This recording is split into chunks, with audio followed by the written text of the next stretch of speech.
भोपाल और इंदौर में police commissioner system लागू होने के बाद अधिकारियों की सूची जारी कर दी गई है, जिसके तहत मकरंद देउस्कर को भोपाल का पुलिस कमिश्नर बनाया गया है, तो वहीं इंदौर के पुलिस कमिश्नर की जिम्मेदारी हरि नारायण चारी मिश्र को दी गई है। भोपाल जोन के आईजी एसआई मनोहर को दिल्ली में मध्य प्रदेश भवन भेजा गया है। भोपाल में 2 एसीपी, 8 डीसीपी, 12 जेसीपी और 30 सीएसपी की पोस्टिंग की गई है। इंदौर में मनीष कपूरिया को एडिशनल पुलिस कमिश्नर बनाया गया है। इंदौर जोन 1 और 2 के डिप्टी पुलिस कमिश्नर आशुतोष बागरी होंगे। इंदौर जोन 3 और 4 के डिप्टी कमिश्नर महेश चंद्र जैन को बनाया गया है। अरविंद तिवारी को जिला मुख्यालय का डिप्टी कमिश्नर बनाया गया है।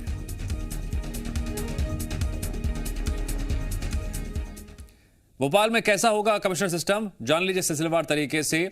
Police commissioner 1 ADG rank, ACP 2 SP rank, अतिरिक्त पुलिस आयुक्त संख्या होगी 10 जो एएसपी रैंक के हैं, सहायक पुलिस आयुक्त की संख्या 33 डीएसपी रैंक और इनके दायरे में थाने होंगे 38। अब बात कर लेते हैं इंदौर की। इंदौर में ऐसा होगा कमिश्नर सिस्टम, हायरार्की समझ लीजिए यहां पर सिलसिलेवार तरीके से। पुलिस कमिश्नर सबसे ऊपर, उनके नीचे एसीपी जो एसपी रैंक के अधिकारी, इनके नीचे अतिरिक्त पुलिस आयुक्त जिनकी संख्या 12 एएसपी रैंक, सहायक पुलिस आयुक्त की संख्या 30 डीएसपी रैंक और दायरे में थाने होंगे 36। अब पुलिस को अधिकार क्या क्या मिल जाएंगे ये भी जान लीजिए कमिश्नरी सिस्टम के तहत। पहली सबसे अहम बात, धारा 144 खुद लगा सकती है पुलिस। शांति भंग की आशंका पर किसी की भी गिरफ्तारी का अधिकार, शांति भंग की आशंका पर 14 दिन जेल भेजने का अधिकार, गुंडा और गैंगस्टर एक्ट में सीधे कार्रवाई का मिला अधिकार, एनएसए के तहत कार्रवाई करने का अधिकार मिला, जेल से जुड़े निर्णय लेने का मिला अधिकार, धरना प्रदर्शन की अनुमति देने और मना करने का अधिकार, सरकारी गोपनीयता भंग करने पर सीधे कार्रवाई का अधिकार।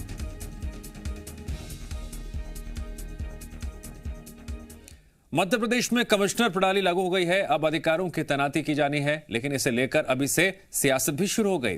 कांग्रेस ने व्यवस्था पर सवाल उठाते हुए कहा, सिस्टम बदलने या लागू करने से व्यवस्था नहीं बदलती, कहीं यह व्यवस्था भी वसूली प्रणाली में ना बदल जाए या इसका इस्तेमाल राजनीतिक फायदे के लिए ना होने लगे। लिहाजा कांग्रेस इसे सिस्टम की निगरानी करेगी। तो वहीं बीजेपी का कहना है, कांग्रेस को निगरानी करनी है तो करे। सरकार ने कई राज्यों में लागू प्रणाली का अध्ययन किया है, जिसके बाद भोपाल और इंदौर में पायलट प्रोजेक्ट के रूप में इसे लागू किया गया है।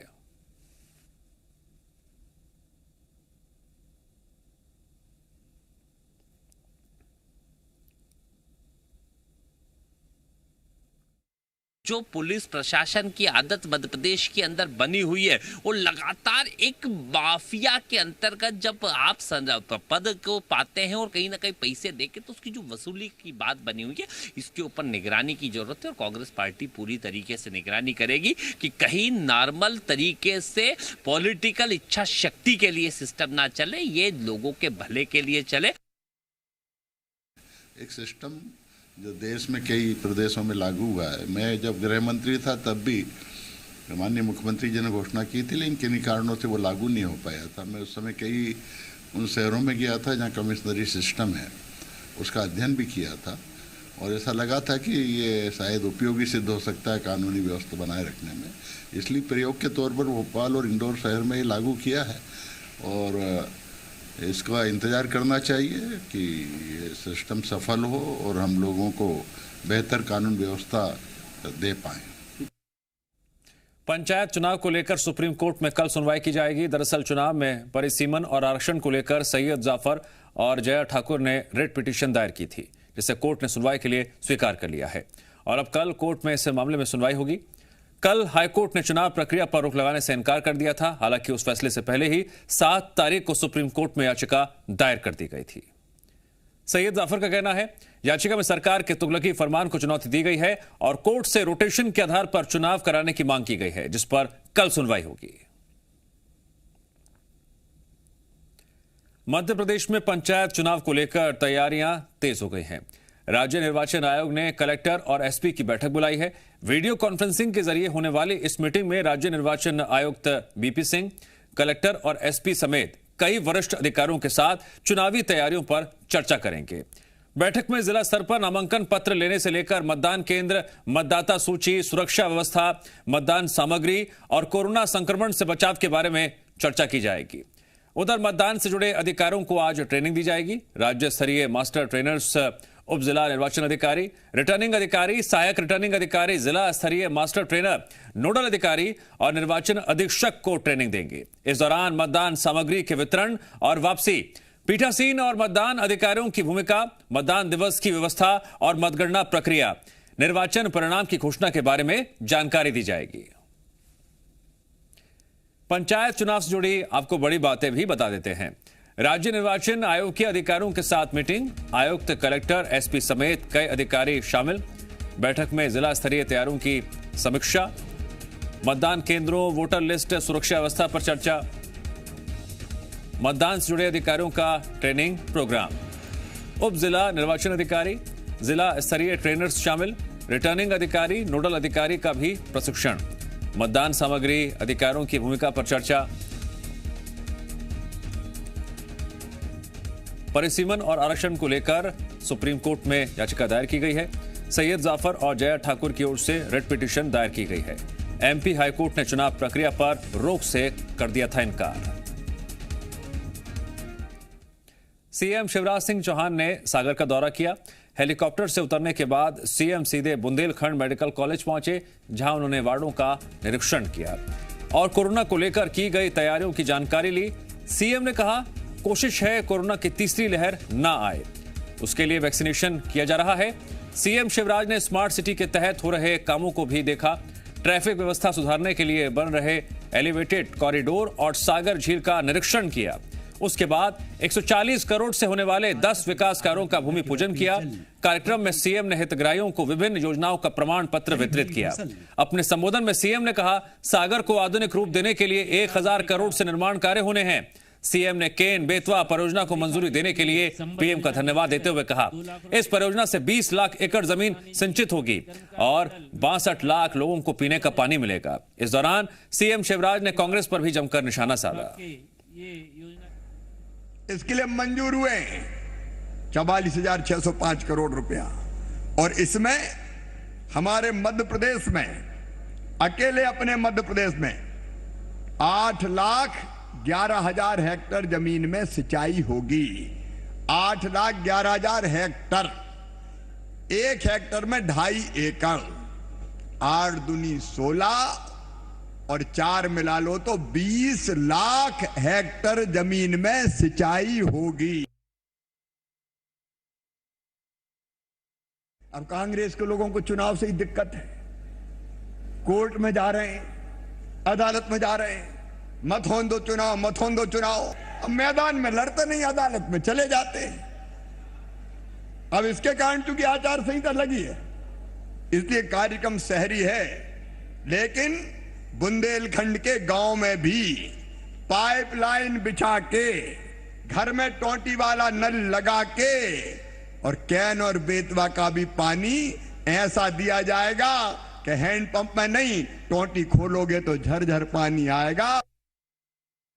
मैं सारे शहरी सेल्फ हेल्प ग्रुप को कहना चाहता हूं, मेरी बहनों, हमारा टारगेट है हर बहन की आमदनी कम से कम 10,000 रुपया महीना करना, हर बहन की आमदनी। और इसलिए याजीव का मिशन का शहरों में भी हमने गठन किया है। बहनों को, इस समूहों को हम लोन दिला रहे हैं, ब्याज आधा हम भर रहे हैं, बैंक से लिंकेज करा रहे हैं, उनके बनाए सामान की मार्केटिंग और पैकेजिंग करके वो ठीक से लाभ कमाए, इस बात का इंतजाम कर रहे हैं। सागर को मैं एक टारगेट दे रहा हूं, रोजगार मूलक जितनी भी योजनाएं हैं, चाहे पीएम स्वनिधि हो, अभी सीएम स्वनिधि पंचायत चुनाव के कारण नहीं चल सकती, लेकिन उसके अलावा मुख्यमंत्री उद्यम क्रांति योजना हो, मुद्रा योजना हो, ये जितनी भी स्वरोजगार की योजनाएं हैं, सागर में आइडियली इंप्लीमेंट करके सागर के नौजवानों को रोजगार देना है, सागर के छोटे छोटे व्यापारियों को रोजगार देना है। सागर में आयोजित कार्यक्रम में सीएम शिवराज सिंह चौहान ने सीडीएस विपिन रावत को श्रद्धा सुमन अर्पित किए। उसके बाद सीएम शिवराज और मंच पर मौजूद गणमान्य लोगों ने मौन रखकर जनरल विपिन रावत और उनके साथ शहीद हुए सैनिकों को श्रद्धांजलि दी। सीएम शिवराज ने कहा, सीडीएस विपिन रावत की सौर गाथा हर हिंदुस्तानी जानता है। सीडीएस विपिन रावत के नेतृत्व में हमारे सैनिकों ने पाकिस्तान में घुसकर चिथड़े उड़ा दिए थे और सुरक्षित वापस लौट आए। ऐसे जाबाज योद्धा के चरणों में प्रणाम। विपिन रावत जी, उनके चरणों में हम प्रणाम करते हैं, उनको श्रद्धा के सुमन अर्पित करते हैं। मैं मध्य प्रदेश की 8.5 करोड़ जनता की ओर से उनके चरणों में प्रणाम करता हूं। भारतीय सेना को एक नई दिशा और गति उन्होंने दी। उनके साथ ही हमारे जो बाकी वीर जवान जो उनके साथ थे, वो भी उस हेलीकॉप्टर दुर्घटना में नहीं रहे। मैं उनके चरणों में भी प्रणाम करता हूं। राज्यसभा सांसद डॉक्टर सुभाष चंद्रा ने सीडीएस जनरल विपिन रावत के निधन को संपूर्ण देश के लिए अपूर्णीय क्षति बताया। अपने ट्वीट में डॉक्टर चंद्रा ने कहा, वे अंतिम सांस तक मातृभूमि की सेवा में जुटे रहे। हमने दुर्घटना में जनरल रावत जी, उनकी पत्नी मधुलिका जी और सशस्त्र बलों के सैनिकों को खो दिया। ईश्वर दिवंगत आत्माओं को शांति दे। शहीदों के परिवार के प्रति संवेदनाएं।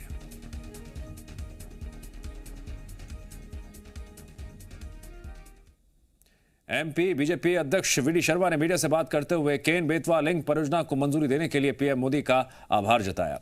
वीडी शर्मा ने कहा, इस परियोजना से बुंदेलखंड क्षेत्र को काफी फायदा होगा। वहीं कांग्रेस नेता अरुण यादव के खलघाट मामले और पिछड़ा वर्ग की उपेक्षा के आरोप पर पलटवार किया। वीडी शर्मा ने कहा, कांग्रेस हमेशा लोगों को वर्गों में बांटने का काम करती है, लेकिन पीएम मोदी ने सबका साथ सबका विकास की बात कही है। ओबीसी वर्ग को आरक्षण देने की बात हो या फिर ओबीसी आयोग को संवैधानिक दर्जा देने की बात, सब बीजेपी की सरकारों ने किया।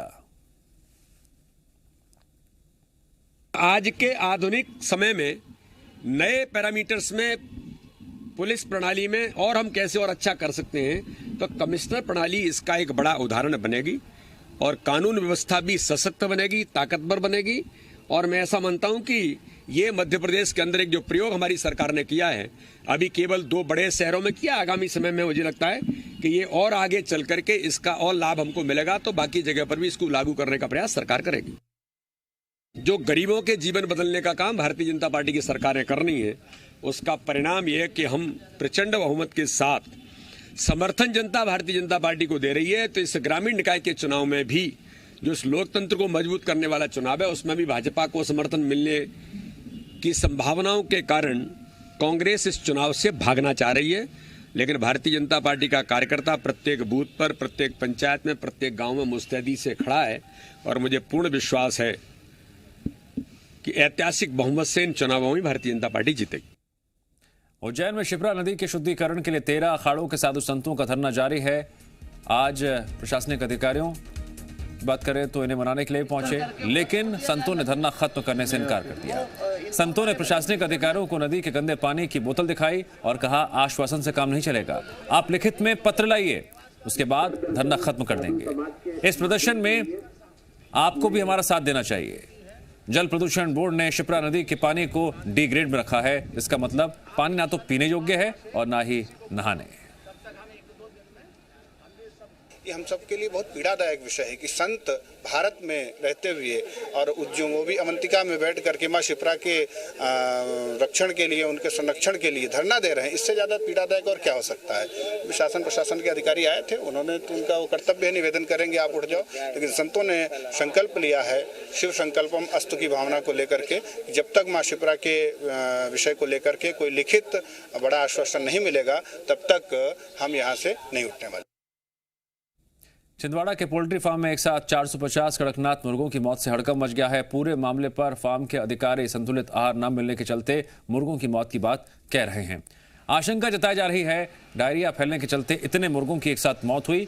छिंदवाड़ा में करीब 24 लाख रुपए की सरकारी मदद से कड़कनाथ मुर्गों के पालन के लिए पोल्ट्री फार्म खोला गया था, जिसमें अब केवल 3 से 4 मुर्गे ही बचे हैं। उनकी भी हालत खराब बताई जा रही है। फिलहाल विभागीय अधिकारी पूरे मामले की जांच कर रहे हैं। जो मुर्गियों को जो संतुलित आहार मिलना चाहिए है ना, मार्केट मजदूर सबको बंद कर दिया था, तो ऐसे में थोड़ी व्यवस्थाएं बिगड़ गई थी हमारी, है ना। तो मुर्गियों को क्या है, कुछ संतुलित आहार नहीं मिलने के कारण या तो मुर्गी को जो मार के खाती है ना, या उसका बीट उठा के खाती थी। ऐसे में उसमें बीमारी आने से हमारा जो यूनिट था वो बैठ गया।